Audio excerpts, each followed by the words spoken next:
Bonjour à tous. Aujourd'hui, la vidéo que je vous propose est un petit peu spéciale parce que c'est la centième que je publie sur ma chaîne YouTube. Et aujourd'hui, plutôt que de vous parler d'un thème en particulier, j'aborderai plein de petites anecdotes, des histoires courtes qui ne méritent pas forcément des vidéos très développées sur le sujet. Donc, je profiterai pour vous raconter des petites choses que vous-même vous pourrez raconter autour d'un café avec vos potes qui roulent Harley ou Indian, et puis bah, ça meublera le moment. Déjà aujourd'hui, j'ai été pour commencer la journée dans un tout petit marché au vieux papier. C'est quelque chose qui est fréquenté par des vieux messieurs retraités qui en général ont collectionné toute leur vie. Leurs femmes les emmerdent un petit peu pour qu'ils commencent à vendre un petit peu leur saloperie. Et donc il y a moyen de faire des bonnes affaires. Sauf que je m'y suis pris un peu tard, il y avait un exposant qui restait, et qu'est-ce que je vois sur son stand où il y avait 4 cartes postales qui traînaient? Celle-ci, la fameuse Anna Held pour 2 euros, donc la fameuse comédienne franco-polonaise sans qui toute l'histoire Harley-Davidson n'aurait sans doute pas existé. Je vous ai fait une vidéo, une des toutes premières d'ailleurs, que je vous ai faite il y a un an, parlait de Anna Held, et puis le déclic qu'avait eu William Harley, Arthur Davidson, en la voyant en spectacle en 1901, alors qu'elle déambulait sur scène avec un moteur de Dion Bouton dans un tricycle ou dans un vélo, on ne sait pas trop. En tout cas, maintenant, ça fait officiellement partie de l'histoire Harley-Davidson. Si vous allez même sur le site officiel Harley-Davidson USA, dans la partie historique, il mentionne Anna Held. Donc voilà, aux archives d'ailleurs, aux archives Harley-Davidson, ils avaient rien du tout sur Anna Held. Quand j'y suis allé en septembre, je leur ai offert 2 cartes postales. Donc ils étaient tout contents. Je leur ai renvoyé encore il y a quelque temps pas mal de choses sur elle. Alors là, bon, mais ça y est, maintenant ils ont un dossier, mais voilà, en cherchant un petit peu. Donc ça, c'était 2 euros ce matin. Bon là, je referme la parenthèse parce qu'Anna Held, je vous en ai largement assez parlé. De quoi je peux vous parler d'autre? Parce qu'aujourd'hui, bon, j'ai plein de petites histoires à vous raconter. Donc, tenez, ça c'est quelque chose qui a été raconté par Herbert Wagner, donc mon confrère historien avec qui je suis très très régulièrement en contact et qui a écrit plusieurs excellents livres sur l'histoire Harley-Davidson. Et ce sont pour lui toujours des histoires de première main parce qu'il a connu tous les anciens qui ont travaillé vraiment à l'usine. Et il se trouve que pendant les années 30, il y avait encore à la vieille usine de Junot Avenue, entre le bâtiment en briques, donc l'ancienne partie du bâtiment en briques dont la construction avait démarré en 1910, et puis la voie de chemin de fer derrière, il y avait une palissade. Et donc sur le terrain d'Harley-Davidson, il y avait un énorme tas de pièces détachées qui avaient été mises au rebut. Donc c'était des pièces qui avaient des petits défauts de fabrication. Donc des éléments de carrosserie qui avaient une bosse dans la tôle, il y avait certaines autres pièces dont les perçages étaient peut-être un petit peu trop grands, les filetages un peu foirés, et donc ce sont des pièces que Harley-Davidson ne pouvait pas utiliser, et en attendant que des ferrailleurs viennent les chercher, elles s'empilaient derrière. Alors d'après Herbert Wagner, ça faisait l'équivalent en quantité, des montagnes de pièces de quoi remplir 2 garages comme celui-ci, et il y avait dans la palissade en bois une planche un petit peu foireuse, et des gamins arrivaient à rentrer sur le terrain pour chouraver des pièces. Alors la légende disait qu'il y en avait même un qui avait réussi à se construire quasiment une moto complète uniquement avec les pièces qu'il avait été récupérées sur le terrain d'Harley. Et il y avait un vieux gardien qui était d'origine allemande, comme beaucoup d'employés de chez Harley-Davidson, et il paraît qu'il leur courait après, et puis il leur disait Verdammte Kids, raus, raus. Enfin voilà, il parlait à moitié en anglais, moitié en allemand.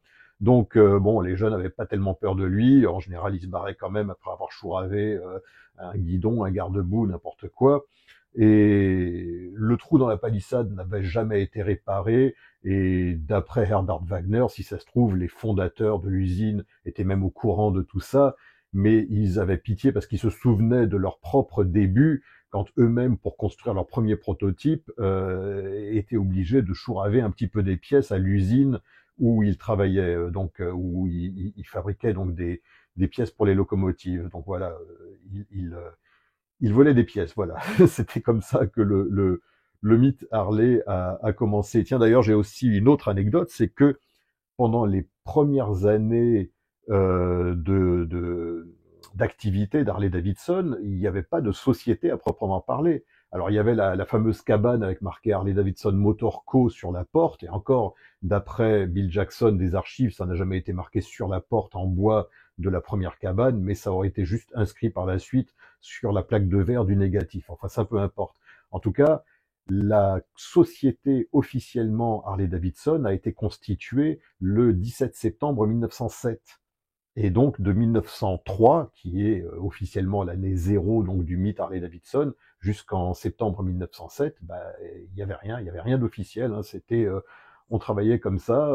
Je vais pas dire sous le manteau parce que c'était une autre époque. Hein, c'était le début du XXe siècle, donc les choses étaient quand même beaucoup plus faciles du point de vue administratif qu'aujourd'hui. Simplement, le 17 septembre 1907. Ils ont constitué officiellement une société. Ils ont émis donc ils ont vendu des parts, donc des actions, et finalement celui qui en a eu le moins, c'était William Harley, parce que lui-même était parti étudier à l'université de Madison, Wisconsin, pour obtenir son diplôme d'ingénieur. Donc c'est lui qui avait le moins d'argent à mettre là-dedans, vu qu'il était étudiant et n'avait pas de rentrée d'argent. Voilà, je referme cette parenthèse.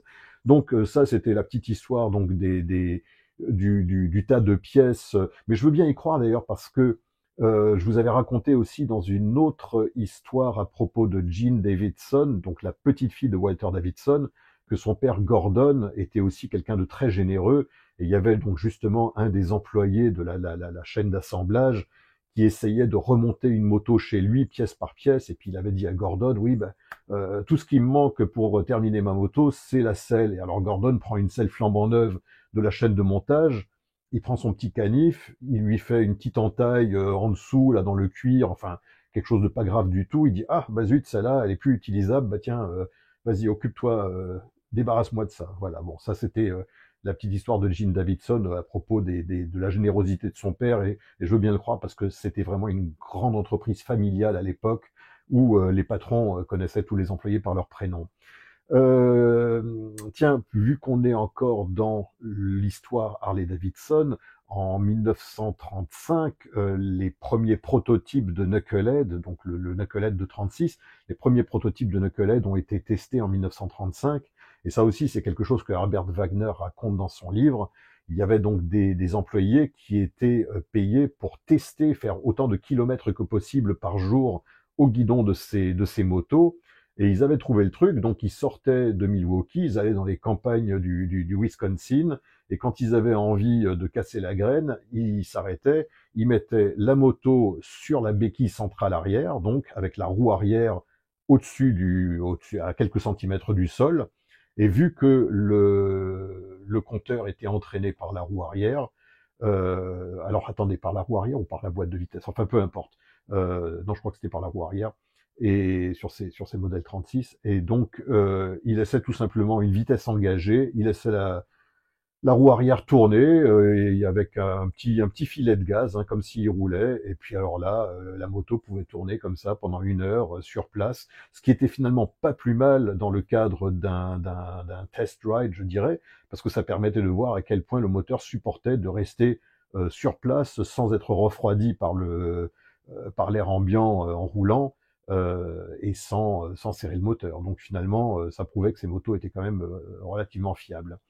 Ah oui, je vais vous parler aussi des Confederate Edition. Donc ce sont des séries spéciales d'Harley-Davidson qui sont sorties en 1977. En 76, Harley a eu pas mal de succès avec ses Liberty Edition, non pas celles dédiées aux 100 ans de la Statue de la Liberté, dont je vous ai parlé il y a quelques jours, mais là, en 76, on célébrait le bicentenaire de la Déclaration d'indépendance des États-Unis.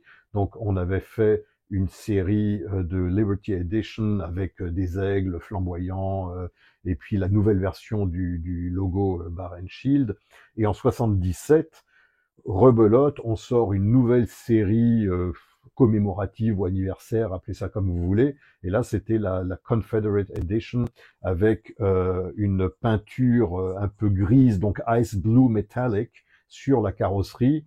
Et puis des drapeaux sudistes, un drapeau confédéré sur les flancs de réservoir, et même sur les garde-boue, il y avait des galons de général sudistes Alors là, évidemment que ça n'a pas plu à tout le monde. Sur le moment, ça allait encore, mais plus on avançait dans le temps, moins c'était toléré ce genre de choses. Et puis aujourd'hui, Harley Davidson possède une de ses motos dans ses réserves, mais elle n'est jamais exposée dans le musée. On imagine bien pourquoi. Tiens, une autre anecdote qui m'a été racontée cette fois-ci par Francis Clifford. Donc là aussi, c'était un vieux pilote californien dont je vous avais parlé dans une vidéo. Et il avait chez lui des photos panoramiques. Alors des photos panoramiques, je vais vous en montrer là. J'en avais vu aussi à Cleveland chez le propriétaire de l'Harley de 1905, la plus ancienne encore roulante au monde. Et donc ces photos panoramiques étaient faites pour pas mal d'occasions, hein, à partir des années 20, 30, 40, 50, il y avait des photos panoramiques qui étaient faites quand il y avait des grands rassemblements, des grands groupes de personnes qui se rassemblaient pour une raison ou pour une autre. Et là, notamment, c'était à chaque fois les Gypsy Tours de l'AMA, donc les grandes réunions de l'AMA qui avaient lieu chaque année dans différents coins des États-Unis. Donc il y avait un photographe qui venait, qui montait son appareil photo sur un trépied, et c'était un appareil spécial, panoramique, donc qui était monté sur un petit moteur, et au fur et à mesure que la pellicule se déroulait devant l'objectif, donc à l'intérieur de l'appareil photo, eh ben, l'appareil tournait comme ça, de gauche à droite, et Francis Clifford, justement, m'en montrait une de ses photos, et il me disait, tu vois, là, tu vois ma tête ici, ensuite tu me vois là, ensuite tu me vois là, et tu me vois une quatrième fois ici. Donc c'est que tout simplement, pendant que l'appareil avançait, lui, il pointait sa tête derrière, il se mettait derrière tous les autres, il montrait sa tête quand il était face à l'objectif, ensuite, hop, il descendait, il se barrait un petit peu plus loin, il remontait, et donc comme ça, si jamais vous tombez même dans des musées ou dans des collections ou dans des bouquins sur des photos panoramiques comme ça de groupes de motards, eh ben regardez bien si vous ne voyez pas un petit Gugus qui a la tête qui apparaît 3 ou 4 fois sur la même photo. Voilà, donc ça c'était la blague de l'époque. Tiens, parlons un peu d'Indian.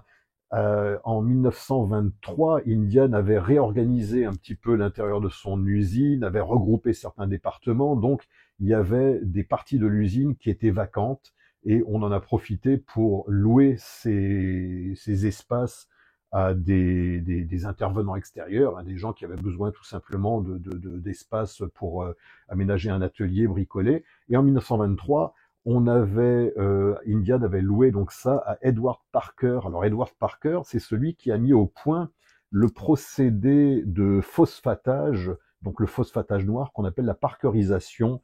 Donc là, par exemple, je vous montre des vis. Donc ça, ce sont des vis Harley Davidson CP 1035 ou 1038 qui sont parkerisées. Donc ça, c'est vraiment la finition typique Harley des années, enfin Harley ou même d'autres marques, hein.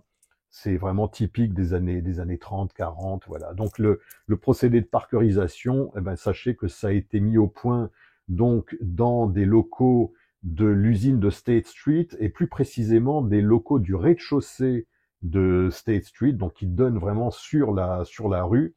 Et il se trouve que ces parties de rez-de-chaussée sont parmi les seules qui n'aient pas été restaurées lorsque toute l'usine a été réhabilitée et transformée en logements sociaux. Donc, comme je vous disais, il y a 199 logements sociaux dans ce qu'il reste de l'usine Indian. Et la partie du rez-de-chaussée, ben justement, je vais vous montrer là des photos. Je l'ai visité en septembre dernier. Donc maintenant, ce sont des locaux qui servent aux agents d'entretien. Enfin, voilà, c'est pas très glamour, mais enfin, ça a un charme fou parce qu'il y a encore les vieux planchers en bois, il y a encore toutes les vieilles briques. Enfin bon, il y a encore vraiment tous les vestiges de ce qu'on imaginait être l'ancienne usine Indian.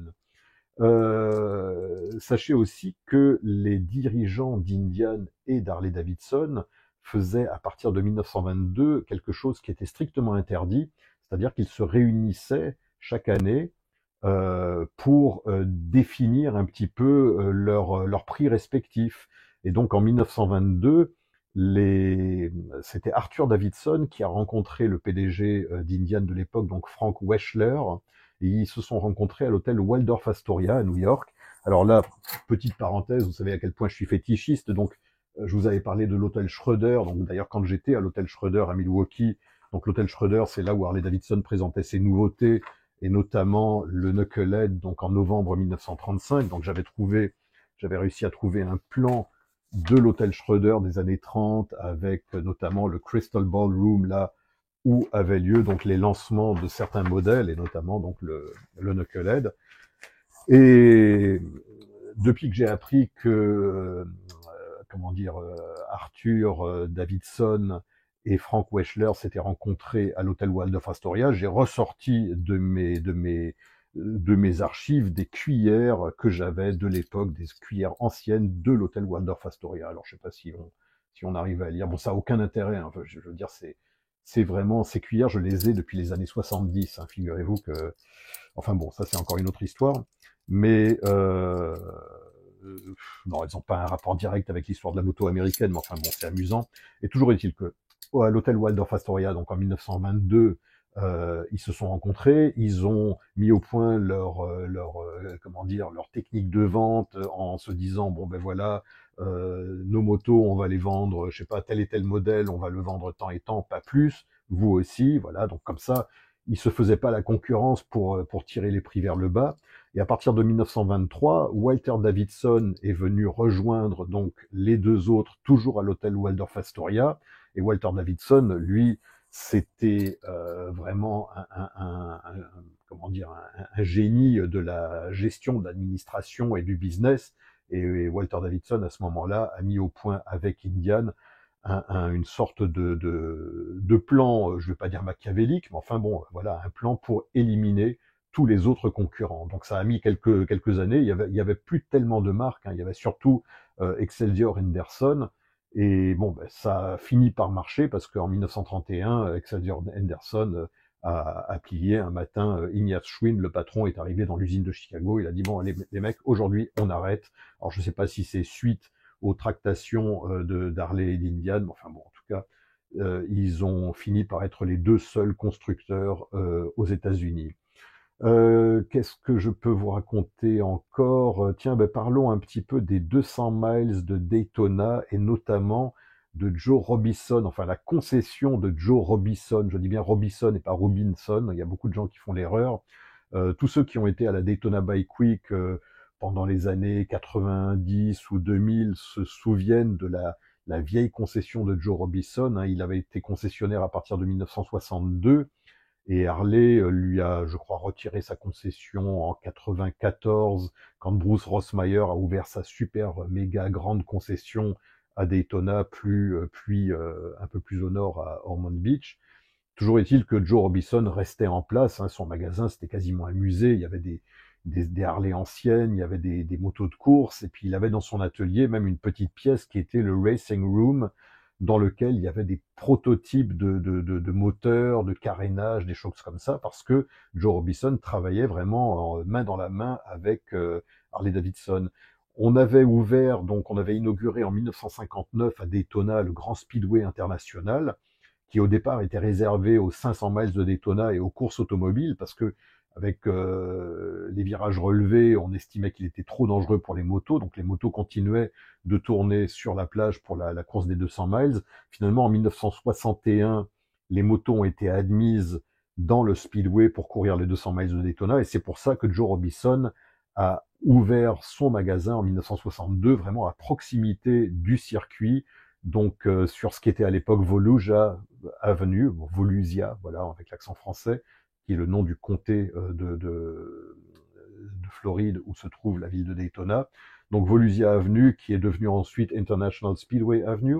Et c'était l'âge d'or des 200 miles de Daytona, et notamment d'Harley Davidson aux 200 miles de Daytona, qui gagnait vraiment sans arrêt les courses avec des 750 KR. Et sous la direction de Dick O'Brien, qui était le directeur des courses Harley Davidson à l'époque, l'atelier de Joe Robison devenait quasiment l'annexe du Racing Department d'Harley. Donc les motos arrivaient parfois en pièces détachées ou assez incomplètes, et c'était l'époque où les pilotes eux-mêmes étaient mécaniciens, donc des gens comme Roger Ryman qui a gagné, je crois, 3 fois les 200 miles de Daytona, qui était d'ailleurs le mécanicien officiel de Evel Knievel. Voilà, Roger Ryman faisait sa mécanique, Cal Rayborn, Murt Lowell, Bart Markle, et donc tous ces pilotes logeait normalement au Hawaiian Inn, qui existe toujours, hein, qui était un grand hôtel construit pendant les années 50 sur Atlantic Avenue, un hôtel bien kitsch, hein, vraiment de style hawaïen.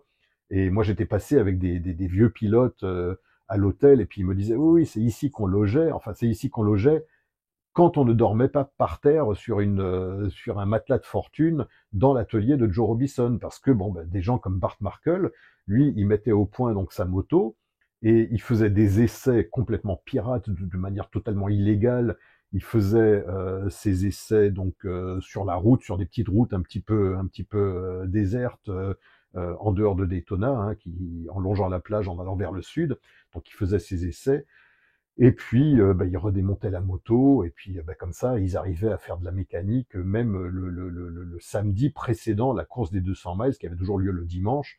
Et puis, ils dormaient quelques heures par terre dans l'atelier avant d'aller se taper la bourre. Et tout ça à une époque où ils n'étaient même pas vraiment payés, ils n'avaient pas de salaire de pilote, parce qu'ils travaillaient encore à l'usine. Enfin, je sais que Bart Markle, lui, il travaillait à l'usine des bougies Champion dans l'Ohio.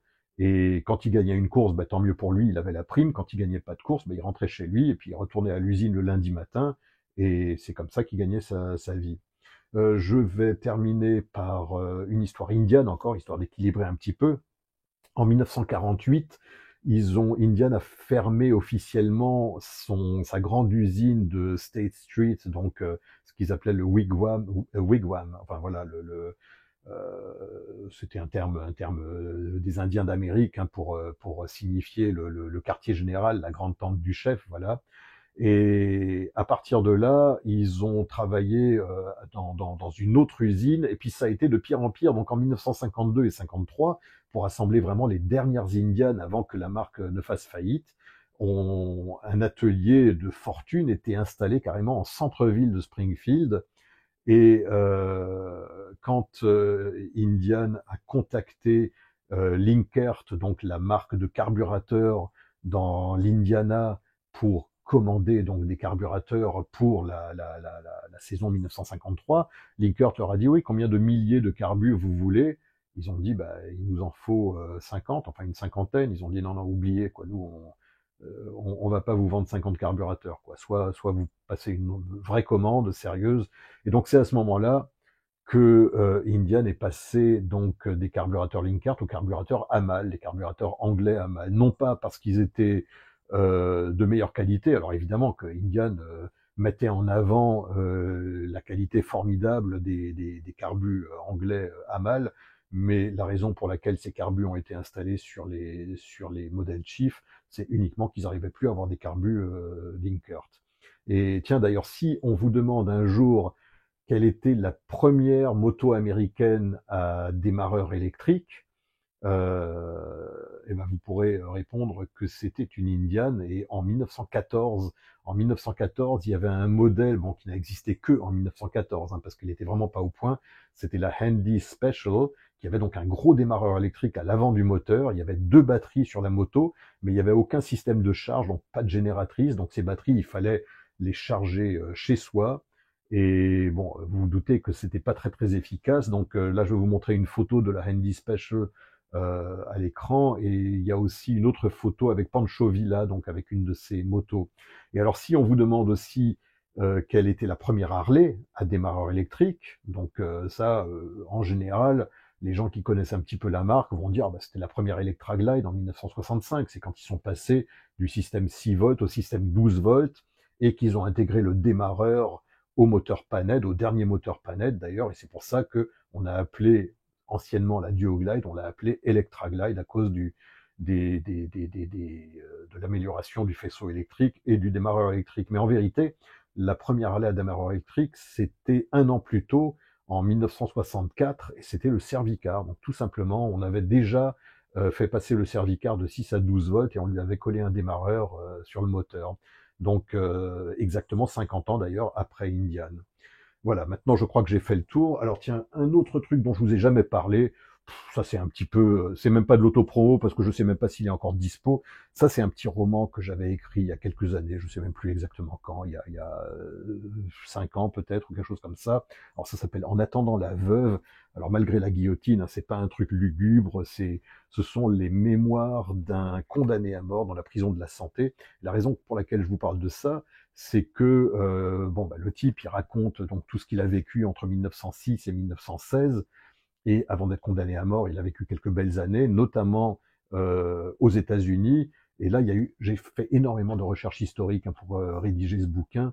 Et je raconte notamment toute l'histoire de l'accident de Bortrack à Newark, dans New Jersey, en 1912, hein, qui avait fait 8 victimes, je crois. Enfin, voilà. Donc tout l'accident est vraiment détaillé là-dedans. En fait, mon personnage, qui est un personnage de fiction, il lui arrive plein de choses qui ont véritablement existé dans l'histoire, hein, et notamment il va en compagnie d'un autre gars voir les courses dans le New Jersey, et puis donc il assiste à cet accident, et puis l'accident, là c'est là que j'ai vraiment bien fouillé, je me suis bien documenté, et l'accident est vraiment détaillé vraiment dans ce bouquin. Et voilà, on le voit aussi, enfin, il roule en Indian, il lui arrive certaines choses. C'est pas du tout, le roman ne tourne pas du tout autour de la moto, ça tourne autour de plein d'autres thèmes, mais il y a aussi un petit aspect moto dedans. D'ailleurs, à la fin, j'ai mis quelques photos des personnages, et il y a notamment une photo là du circuit de Newark dans New Jersey. Voilà, donc ça, En attendant la veuve, vous pouvez fouiller, ça se trouve encore sur Amazon, sur le site de la Fnac ou je ne sais quoi. Mais enfin bon, ça c'est vraiment si vous avez rien de mieux à vous mettre sous la dent. Bon, allez, je crois que pour cette fois-ci, je vous en ai dit assez. Donc c'était ma 100e vidéo, donc c'est pour ça que je me suis un peu laissé aller aujourd'hui. Je vous ai raconté un peu tout et n'importe quoi. Et voilà, juste des petites histoires. J'aurais pu en raconter encore plein d'autres. Il y a peut-être certaines de ces histoires que j'aurais pu développer dans des vidéos beaucoup plus longues. Mais enfin, je pense que là, vous en avez eu assez pour aujourd'hui. Et sur ce, je vous dis à bientôt. Et ben, après la 100e, il y aura la 101e et ainsi de suite. Donc moi, ça me fait toujours autant plaisir de faire ces vidéos. Et puis si vous n'avez pas encore fait, abonnez-vous, c'est quelque part là-dessous que ça se passe. Voilà, allez, je vous dis à bientôt. Salut les amis, ciao.